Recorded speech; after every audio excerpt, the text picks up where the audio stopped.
ને રાજસ્થાનથી તેડાયા, તેમજ દૂર દૂરથી સંતો જે પત્રિકામાં તો નામ હતા એ હિસાબે 50% સંતો જ આવ્યા છે. પણ તોય એટલા બધા સંતો તેડાવા એ કોઈ જેવી તેવી બાબત નથી. આ ભજનનો હેતુ પોતાને જે ઘેર એક દીકરી નો જન્મ થયો, પુત્રીનો,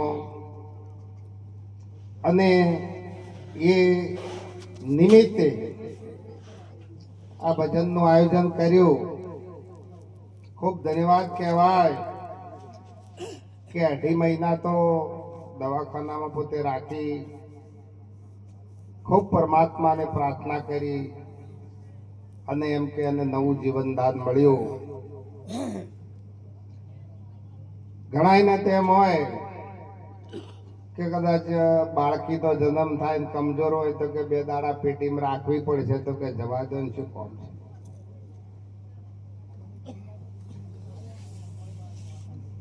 પણ ભક્તિ તો કરો, પણ આ જે પણ ભેદ છે ને દીકરા દીકરીનો એ ભેદ એ પોતે અભેદ રહી અને ખૂબ પોતે કાલી પત્રિકા આપવા હતા, ખૂબ એમને ખુશી હતી. અને એ વાત ભલે આત્મા તો જાણો કે ના જાણે, જણાથી શું થાય, પણ એને માણો તારે ખરા, માણવો ભારે. આજથી 250 વર્ષ પહેલા દેથાણમાં નિરાંત મહારાજ એમણે એમના પુસ્તકમાં પણ લખ્યું છે કે જો તું બેટો થઈને અવતરે તો સૌ કોઈ તને તેડે, અને બેટી થઈને જો અવતરે તો સૌ કોઈ મોઢું મરડે. અને એ ઉપદેશ માં પોતે નર નારીનો ભેદ આ જીવાત્માને તોડાયો. જેવી તેવી બાબત નથી કે એ સમયે દીકરીઓને દૂધ પીતી કરતા હતા, અને એ જ સમય આવી ગયો કે આજે આપણે કદાચ દીકરાઓને કદાચ વહુ લાવવી હોય ને તો ઠેસ હિમાચલ પ્રદેશ ને બિહાર ને ઉત્તર પ્રદેશ જવું પડે. આ એનું પરિણામ છે. ખાલી કહેવાથી નથી થતું કે મારા નર નારીનો ભેદ નથી, પણ ભેદ આમ માટે. એટલે આ જે બાપુએ પણ બહુ સુંદર વાત કરી કે મનુષ્ય જન્મ શા માટે આવ્યો છે. અણુ અણુમાં પરમાત્મા તો છે જ. પરમાત્મા વગર કોઈ વસ્તુ ખાલી નથી, પણ એના સાથે પ્રેમ કરવો.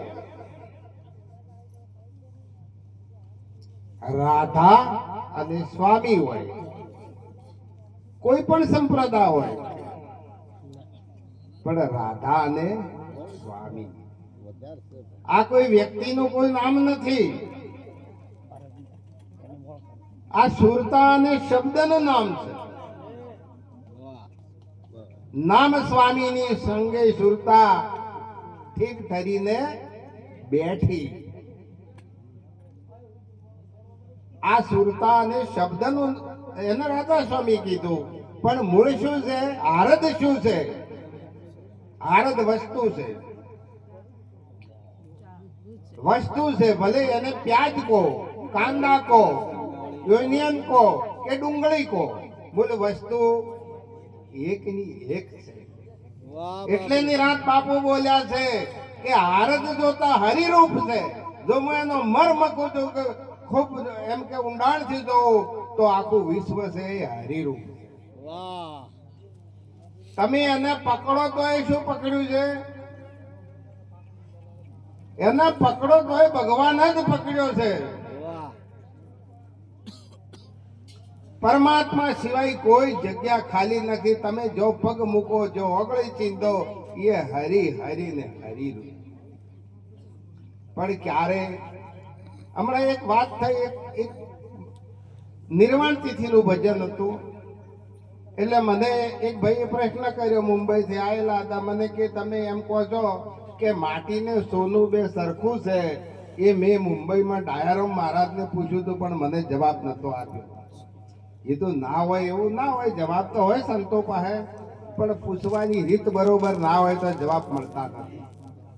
આધીનતા પૂર્વક તમે પ્રશ્ન પૂછો તો એનો જવાબ મળે છે.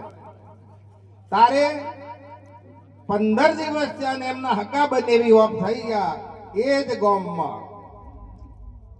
પછી ત્યો સત્સંગ થયો કે આજે એ 50 કિલો વજન એ શરીરનો આજે આખું વિશ્વ વેચી મારો, આખા વિશ્વનું સોનું વેચી મારો, પણ એ વસ્તુ મળે એમ છે કે ના?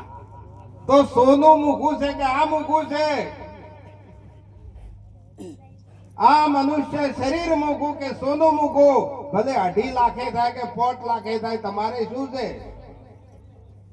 આપણા મહાપુરુષે કીધું છે કે કાયા કંચન નગર સુહામણો, મોય મન સુબો સરદાર, અવસર આવો નહીં મળે. જો આ મનને જો કદાચ તમે સરદાર બનાવ્યો અને આ રજવાડું, આ નગરી, આ સોનાની નગરી જો મનના અધીન કરી દીધે તો એક દિન રોના પડેગા. કોઈ મહાપુરુષે કીધું છે ને કે પરમાत्मा के बिना कहीं भी मन लगाया तो आखिर में रोना पड़ेगा. કેમ રોના પડેગા? આપણું આ શરીર કદાચ હાથીનું હોય કે સિંહનું હોય કે વાઘનું હોય, પણ તો એની કિંમત તો અંકાય છે ને કે ભાઈ હાથી જીવતો લાખનો ને મુવે 1.5 લાખનો, કે 7 લાખનો પાડો ને 25 લાખનો પાડો ને 1.5 લાખની ભેંસ ને, આ બધું કિંમત અંકાય છે. પણ આ મનુષ્ય તમે જુઓ તો ખરી, પરમાત્માની જે રચના છે એક રૂના ફોદા જેવું આ મગજ છે. મગજ કેવું હોય છે? રૂનો ફોદો. અને એ રૂના જે તોતડા છે ને, એવી તો એની અંદર નસોની રચના કરેલી છે. આવો મૂકો મનુષ્ય દેહ આપણને મળ્યો, છતાં આ દેહ જેને આપણને આપી દીધો છે ને, એને કોઈ દાડો આપણે યાદ કર્યો નથી. આપણે કોઈ દિવસ એને યાદ કર્યો નથી.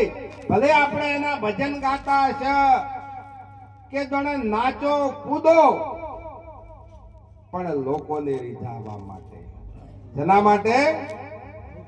લોકોને રીઝાવવા માટે. એટલે આપણા મહાપુરુષ બોલ્યા છે કે અબ તું બાત યાદ રખ, ભૂલ મત ભાઈ. હવે તો ઘણો નાચી રહ્યો ને ગાઈએ રહ્યો ને કૂદીએ રહ્યો. अब तू बात याद रख, भूल मत भाई, राम राजी ऐसे रेवे ऐसी कर ले कमाई. શું કરવાથી રામ રાજી થશે? તું ભજન ગાતો હશે, નાચતો હશે, તો તારા ભીતરમાં પરમાત્મા બેઠો છે. એ શું તારા મનમાં તો એ જ વિશે કે મને આ જોવા વાળા તાળીઓ વગાડે છે કે ખુશ થાય છે કે આવી જ ભાવના છે. અને વળી કોઈક ફેરવીને કદી નોટો કદાચ ઉપર નાખતો હશે તો એ નોટો ઉપર નજર હશે.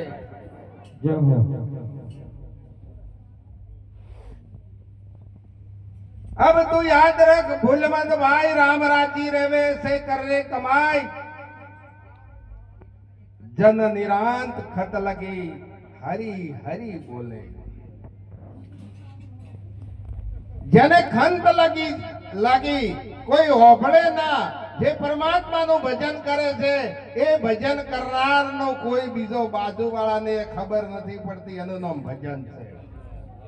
જન નિરાંત ખંત લગી હરી હરી બોલે. અરે ગુરુ ને ऐसा ज्ञान दिया દિલડું ના ડોલે. એક વખત અકબર બાદશાહ નગર ચર્ચા કરવા નીકળ્યા.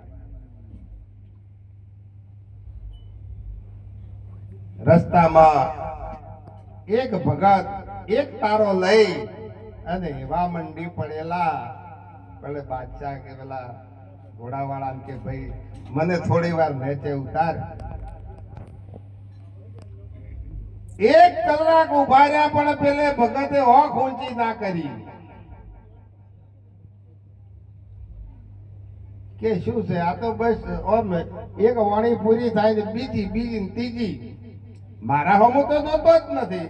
અને આપણે ભજન ગાતા હોય તો અને ભજન ના કહેવાય. પછી પેલો એ ભાઈ ભજન એ ગાઈ રહ્યો, બાજુમાં વાટકો પડ્યો તો 1 પૈસા ને 2 પૈસા જેને હાલવા હોય ને હાલે, ના હાલવા હોય ને કોઈ નહીં. અને આપણે તો પેલું નક્કી થાય અને ભજન ના કહેવાય. પેલું નક્કી થાય કે કેટલા ભાઈ આટલા. પછી પેલા ભગત ને પૂછ્યું કે તમે ભજન ગાતા હતા અને આ દિલ્હીના બાદશાહ 1 કલાકથી હોય ઉભા છે, તમે તમારી હોક ઊંચી નથી કરતા છે શું? આ ગામમાં રહેવું છે કે નહીં? અરે બધાય ગામ કે મારે છે, અહીંથી તું ગાડી તો બીજે.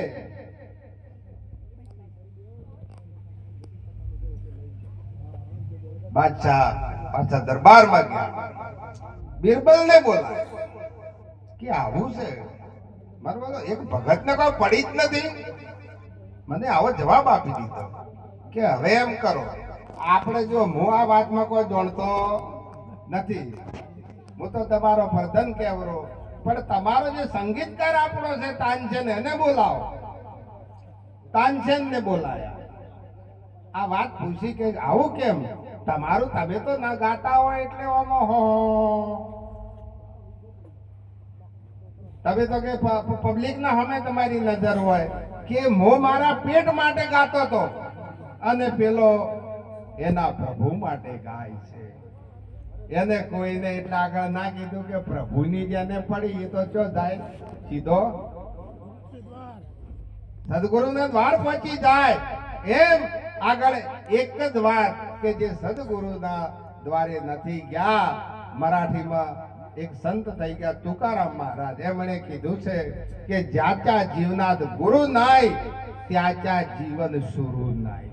એટલે જેના જીવનમાં સદગુરુ ધારણ નથી કર્યા અને એક જ વાત મન કર્મ અને વચને સંતની સેવા અને પ્રભુનું ભજન આ કરવા માટે આપણને મનુષ્ય જન્મ મળેલો છે. સમય હજુ મારો 3 મિનિટ બાકી છે, એટલે જો કદાચ આપણે ભજન કરવું હોય તો કેવી રીતે થશે એ નિરંત બાપુ એક પદમાં બોલ્યા છે. અરે સજની સાંભળને મારી વાત કહું છું આજની રે